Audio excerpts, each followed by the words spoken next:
ನಮಸ್ತೆ friends, welcome to my channel. ಇವತ್ತಿನ ವಿಡಿಯೋದಲ್ಲಿ ಬ್ಲೌಸ್ ಸ್ಟಿಚಿಂಗ್ ವಿಡಿಯೋಸು ಪಾರ್ಟ್ 4. ಇದು ಪಾರ್ಟ್ 4ಅಲ್ಲಿ ನೆಕ್ಗೆ ಯಾವ ರೀತಿ ಪೈಪಿಂಗ್ ಕೊಡಬೇಕು ಮತ್ತು ಫೈನಲ್ ಸ್ಟಿಚ್ಚು ಯಾವ ರೀತಿ ಹಾಕಬೇಕು ಅನ್ನೋದನ್ನ ನಾನು ವಿಡಿಯೋ ಮಾಡ್ತಿದ್ದೀನಿ. ಫಸ್ಟ್ ಟೈಮ್ ಯಾರಾದರೂ ನನ್ನ ಚಾನಲ್ ನೋಡ್ತಿದ್ರೆ ಸಬ್ಸ್ಕ್ರೈಬ್ ಮಾಡ್ಕೊಳ್ಳಿ ಫ್ರೆಂಡ್ಸ್. ಈ ವಿಡಿಯೋ ಇಷ್ಟ ಆದರೆ ಒಂದು ಲೈಕ್ ಕೊಡಿ ಫ್ರೆಂಡ್ಸ್. ಇದು ಬಿಗಿನರ್ಸ್ಗೋಸ್ಕರ ನಾನು ಮಾಡ್ತಿರೋ ವಿಡಿಯೋ. ಕ್ರಾಸ್ ಪೀಸು ಈ ಥರ ಪೈಪಿಂಗ್ಗೆ ಈ ಥರ ಕ್ರಾಸ್ ಪೀಸ್ ತಗೊಂಡು ಈ ಥರ ಅಟ್ಯಾಚ್ ಮಾಡ್ಕೊಳ್ಬೇಕು ಫ್ರೆಂಡ್ಸ್. ಇದು ಈ ಥರ ಅಟ್ಯಾಚ್ ಮಾಡಿಕೊಂಡು ಈಗ ಇಲ್ಲಿ ಫೋಲ್ಡಿಂಗ್ ಮಾಡಿ ಒಂದು ಸ್ಟಿಚ್ ಹಾಕ್ಕೊಳ್ಬೇಕು ಫ್ರೆಂಡ್ಸ್. ಇದು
ಈ ಥರ ಸ್ಟಿಚ್ ಮಾಡ್ಕೊಂಡಿದ್ದಾದಮೇಲೆ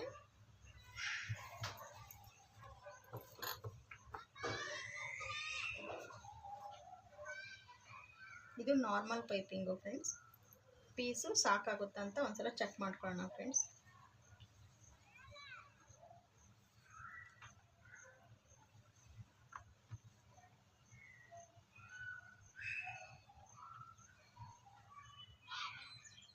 ಆಗುತ್ತೆ ಫ್ರೆಂಡ್ಸ್ ಈ ಪೀಸು. ನೋಡಿ, ಬಾಡಿ ಪಾರ್ಟು ಈ ಥರ ಹಾಕ್ಕೊಂಡ್ಬಿಟ್ಟು ನೋಡಿ ಒಂಚೂರು ಫೋಲ್ಡಿಂಗ್ ಕೊಟ್ಟು ಇದು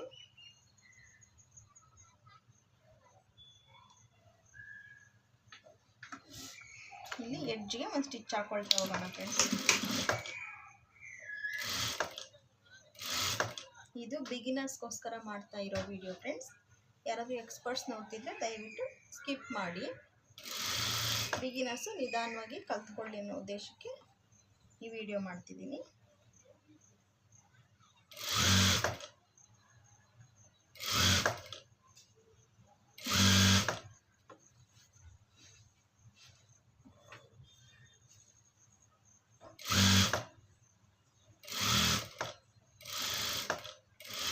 ಇದನ್ನು ಸ್ಟಿಚ್ ಹಾಕ್ಕೊಳ್ತಾ ಹೋಗಬೇಕು ಫ್ರೆಂಡ್ಸ್ ಫುಲ್ಲು.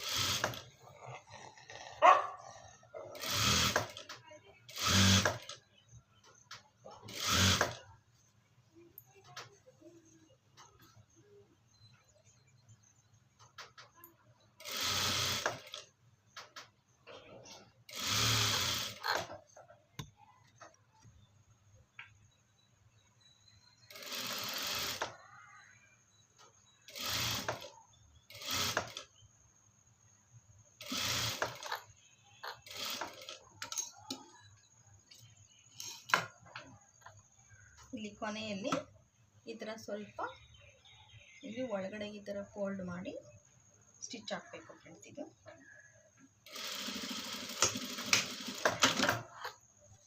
ಇಷ್ಟ ಆದಮೇಲೆ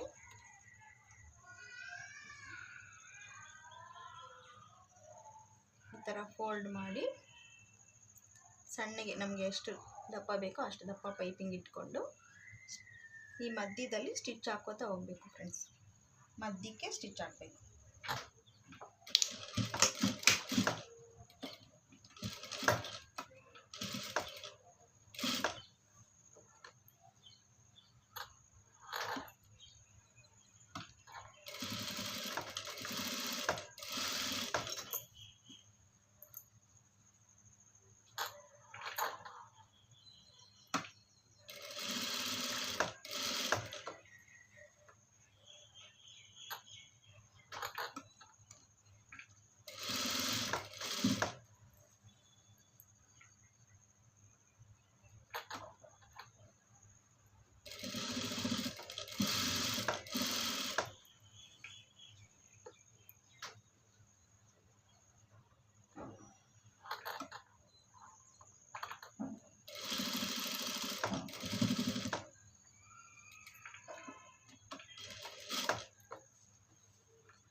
ಇದು ನಿಧಾನವಾಗಿ ಮಾಡಿ ಫ್ರೆಂಡ್ಸ್. ಒಂದೇ ಈವನ್ ಆಗಿ ಇಟ್ಕೋತಾ ನಿಧಾನವಾಗಿ ನೀಟಾಗಿ ಮಾಡ್ಕೋತಾ ಬನ್ನಿ ಫ್ರೆಂಡ್ಸ್, ನಿಧಾನವಾಗಿ.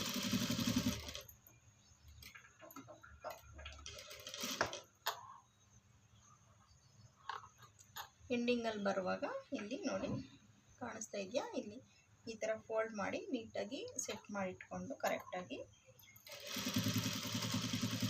ಸ್ಟಿಚ್ ಮಾಡಬೇಕು ನೋಡಿ.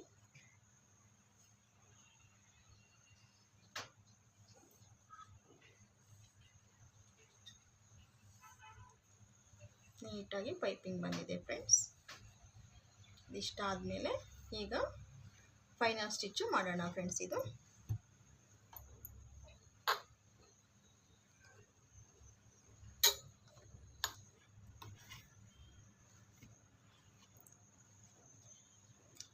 ಸೈಡ್ ಸ್ಟಿಚ್ಗೆ ಈ ಥರ ಉಲ್ಟಾ ಹಾಕ್ಕೊಳ್ಬೇಕು ಫ್ರೆಂಡ್ಸ್. ನೋಡಿ, ರೈಟ್ ಸೈಡು ಒಳಗಡೆಗಿರಬೇಕು, ರಾಂಗ್ ಸೈಡು ಮೇಲ್ಗಡೆಗಿರಬೇಕು. ಇದು ಬ್ಯಾಕ್ ಸೈಡು, ಬ್ಯಾಕ್ ಸೈಡಿಂದನೇ ಸೈಡ್ ಸ್ಟಿಚ್ ಹಾಕೋಣ ಫ್ರೆಂಡ್ಸ್. ಈಗ ಈ ಥರ ನೋಡ್ಕೊಳ್ಬೇಕು ಈಕ್ವಲ್ ಇದೆಯಾ ಇಲ್ಲ, ಫ್ರಂಟ್ ಏನಾದರೂ ಎಕ್ಸ್ಟ್ರಾ ಇದ್ದರೆ ಈ ಡಾಟು 4th ಡಾಟು ಕೊಡಬೇಕು ಫ್ರೆಂಡ್ಸ್. ಫ್ರಂಟು ಏನು ಎಕ್ಸ್ಟ್ರಾ ಇಲ್ಲ ಕರೆಕ್ಟ್ ಇದೆ ಅನ್ನೋದಾದರೆ 4th ಡಾಟು ಕೊಡಲಿಲ್ಲ ಅಂದರೂ ನಡೆಯುತ್ತೆ ಫ್ರೆಂಡ್ಸ್. ಇದು ಕರೆಕ್ಟಾಗಿದೆ, ಇದಕ್ಕೆ ಫ್ರಂಟ್ ಡಾಟು ಕೊಡೋ ಅವಶ್ಯಕತೆ ಇಲ್ಲ ಫ್ರೆಂಡ್ಸ್. ಈ ಥರ ಇಟ್ಕೊಂಡು ಈಗ ಅವ್ರ ಅಳತೆ ಬ್ಲೌಸ್ ತಗೊಂಡು ಸ್ಲೀವು ಅವ್ರದ್ದು ಎಷ್ಟು ಅಳತೆ ಇದೆ ಸ್ಲೀವ್ ಅಂತ ಹೇಳ್ಬಿಟ್ಟು ನೋಡ್ಕೊಳ್ಬೇಕು ಫ್ರೆಂಡ್ಸ್.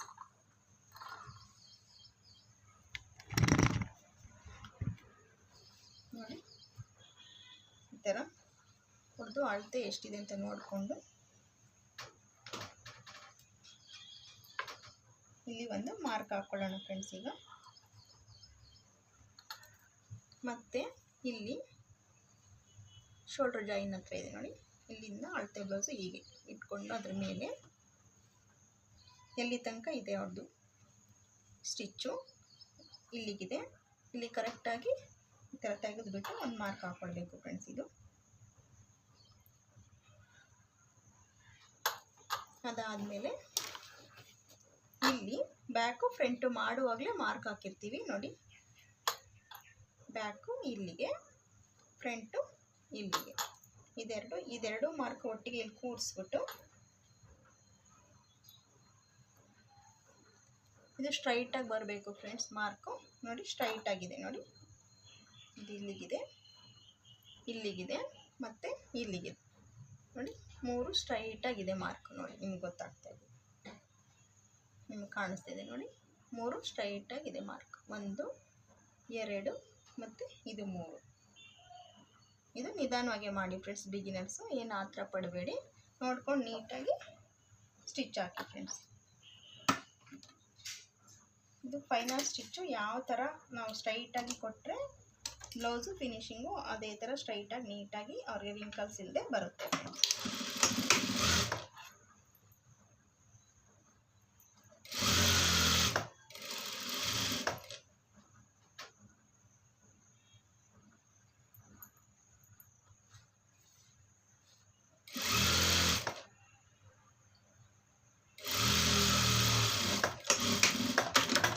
ಇದು ಒಂದಾಯಿತು. ಮತ್ತು ಇನ್ನೊಂದು ಸೈಡು ಅದೇ ಥರ ಮಾರ್ಕ್ ಹಾಕ್ಕೊಂಡು ಸ್ಟಿಚ್ ಹಾಕೊಳ್ಳೋಣ ಫ್ರೆಂಡ್ಸ್.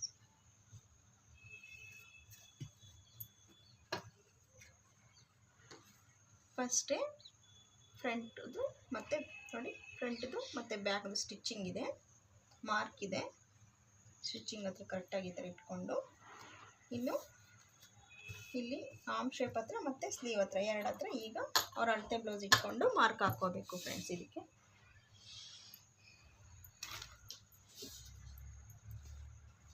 ಫಸ್ಟು ಸ್ಲೀವ್ ಹಾಕ್ಕೊಳ್ಳೋಣ.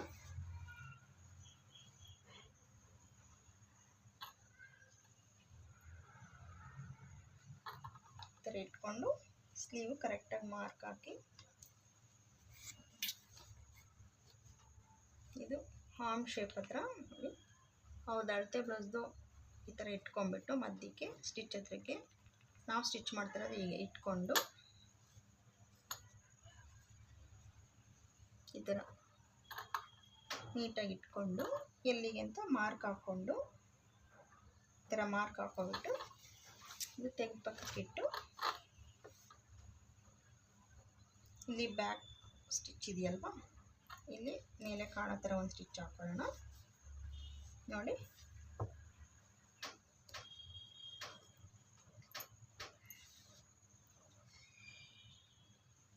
ನೋಡಿ ಮಾರ್ಕ್ ಕಾಣ್ತಾ ಇದೆ ಅನ್ಕೊತೀನಿ. ನೋಡಿ, ಇಲ್ಲೊಂದಿದೆ ಮಾರ್ಕು, ಮತ್ತು ಇಲ್ಲೊಂದಿದೆ, ಮತ್ತು ನೋಡಿ ಇಲ್ಲೊಂದಿದೆ. ಇದು ಮೂರೂ ಸ್ಟ್ರೈಟಾಗಿ ಇರಬೇಕು ಫ್ರೆಂಡ್ಸ್, ಇದು ಮಾರ್ಕು. ಆಗ ನೀಟಾಗಿ ಬ್ಲೌಸು ಫಿನಿಶಿಂಗ್ ನೀಟಾಗಿ ಬರುತ್ತೆ. ಈಗ ಆ 3 ಸ್ಟಿಚಸ್ಸನ್ನು ಸೇರಿಸ್ಕೊಂಡು ಒಂದು ಸ್ಟಿಚ್ಚು ಹಾಕೊಳ್ಳೋಣ ಫ್ರೆಂಡ್ಸ್. ನಾವೀಗ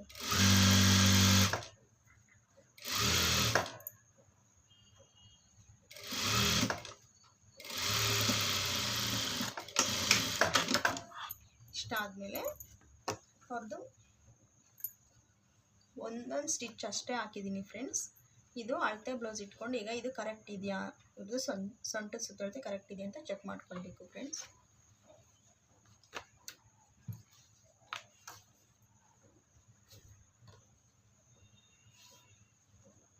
ನೋಡಿ, ಇಲ್ಲಿಂದ ನೀಟಾಗಿ ಈ ಥರ ಅಳತೆ ಮಾಡ್ಕೊತಾ ಬಂದು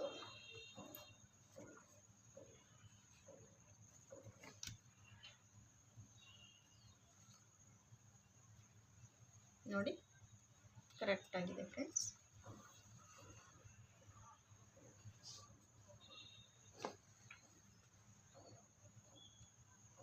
ಕರೆಕ್ಟಾಗಿದೆ. ಈಗ ಇಲ್ಲಿ ಸೈಡ್ಸಲ್ಲಿ ಇನ್ನೂ ಎಕ್ಸ್ಟ್ರಾ 3 ಸ್ಟಿಚ್ಚು ಹಾಕ್ಕೊಳ್ಳೋಣ ಫ್ರೆಂಡ್ಸ್. ಈಗ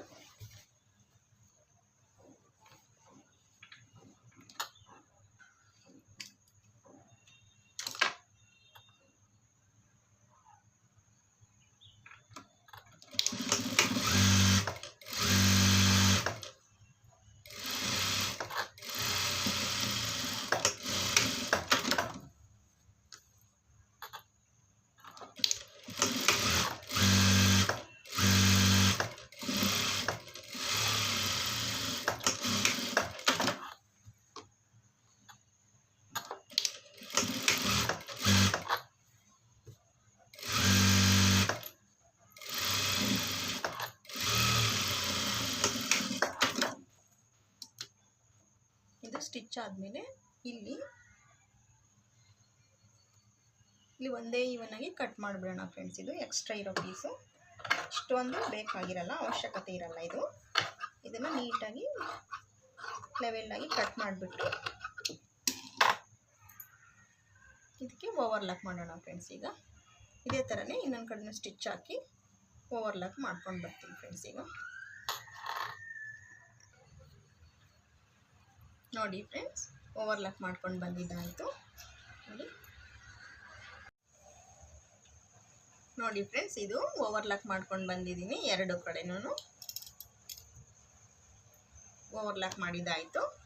ಇದು ಬ್ಯಾಕು ಪೈಪಿಂಗ್ ಮಾಡಿ ಯಾವ ಥರ ಫಿನಿಶ್ ಮಾಡೋದು ಅನ್ನೋದ್ರ ಬಗ್ಗೆ ಇರೋ ವಿಡಿಯೋ. ಇನ್ನು ಈ ಬ್ಲೌಸ್ಗೆ ಬೇಕಿದ್ದರೆ ಥ್ರೆಡ್ ಹಾಕ್ಬೋದು. ಬ್ಯಾಕ್ ಸೈಡ್ಗೆ ಥ್ರೆಡ್ ಹಾಕೋಗಿದ್ರೆ ಥ್ರೆಡ್ ಹಾಕ್ಬೋದು ಟ್ಯಾಗ್ ಹಿಂದ್ಗಡೆ. ಮತ್ತು ಇಲ್ಲಿ ಶೋಲ್ಡರ್ಗೆ ಬಟನ್ ಕೊಡ್ತೀವಲ್ವ, ಈ ಬಟನ್ ಪಟ್ಟಿ ಬೇಕಾದ್ರೆ ಇಟ್ಕೊಂಡು ಬಟನ್ ಕೊಟ್ಕೊಳ್ಬೋದು. ಇದು 4th ವಿಡಿಯೋ ಫ್ರೆಂಡ್ಸ್. ಬಿಗಿನರ್ಸ್ಗೆ ಯೂಸ್ ಆಗಲಿ ಅಂತ ರೌಂಡ್ ನೆಕ್ಗೆ ನಾನು ಯಾವ ಥರ ಪೈಪಿಂಗ್ ಕೊಡಬೇಕು, ಯಾವ ಥರ ಸೈಡು ಅಟ್ಯಾಚ್ ಮಾಡಬೇಕು ಅಂತ ತೋರಿಸಿದ್ದೀನಿ ಈ ವಿಡಿಯೋದಲ್ಲಿ. ಈ ವಿಡಿಯೋ ಯಾರಿಗಾದರೂ ಇಷ್ಟ ಆಗಿದರೆ ಲೈಕ್ ಮಾಡಿ ಫ್ರೆಂಡ್ಸ್. ಮತ್ತು ನೀವೇನಾದರೂ ಲೈನಿಂಗ್ ಸ್ಟಿಚಿಂಗು ಟ್ರೈನಿಂಗ್ ಮಾಡ್ತಿದ್ರೆ, ಕಲಿತಾ ಇದ್ದರೆ ಈ ವಿಡಿಯೋ ನಿಮ್ಗೆ ಯೂಸ್ ಆಗುತ್ತೆ, ನೋಡಿ ಕಲ್ತ್ಕೊಳ್ಳಿ ಅಂತ ಅಪ್ಲೋಡ್ ಮಾಡಿದ್ದೀನಿ ಫ್ರೆಂಡ್ಸ್. ಮತ್ತು ನಿಮಗೆ ಯಾರಾದರೂ ನಿಮ್ಮ ಫ್ರೆಂಡ್ಸು ಟೈಲರಿಂಗ್ ಕಲಿತಾ ಇದ್ದಾರೆ ಅಂತಂದರೆ ಅವರಿಗೂ ಈ ವಿಡಿಯೋನ ಶೇರ್ ಮಾಡಿ, ಅವರಿಗೂ ಯೂಸ್ ಆಗುತ್ತೆ. ಮತ್ತು ನಿಮಗೇನಾದರೂ ಈ ವಿಡಿಯೋ ಬಗ್ಗೆ ಡೌಟ್ ಇದ್ದರೆ ನನಗೆ ಕಮೆಂಟ್ ಸೆಕ್ಷನಲ್ಲಿ ತಿಳಿಸಿ, ನಾನು ಇನ್ನೊಂದು ವಿಡಿಯೋ ಮಾಡಿ ಅದನ್ನ ಕ್ಲಾರಿಫೈ ಮಾಡ್ತೀನಿ friends. Thanks for watching my video friends. ಈ ವಿಡಿಯೋ ನಿಮ್ಗೆ ಇಷ್ಟ ಆಗಿದ್ದರೆ ಒಂದು ಲೈಕ್ ಕೊಡಿ, ಹಾಗೆ ಸಬ್ಸ್ಕ್ರೈಬ್ ಮಾಡಿಕೊಂಡು ನನ್ನ ಸಪೋರ್ಟ್ ಮಾಡಿ friends. Thanks for watching my video. Bye friends.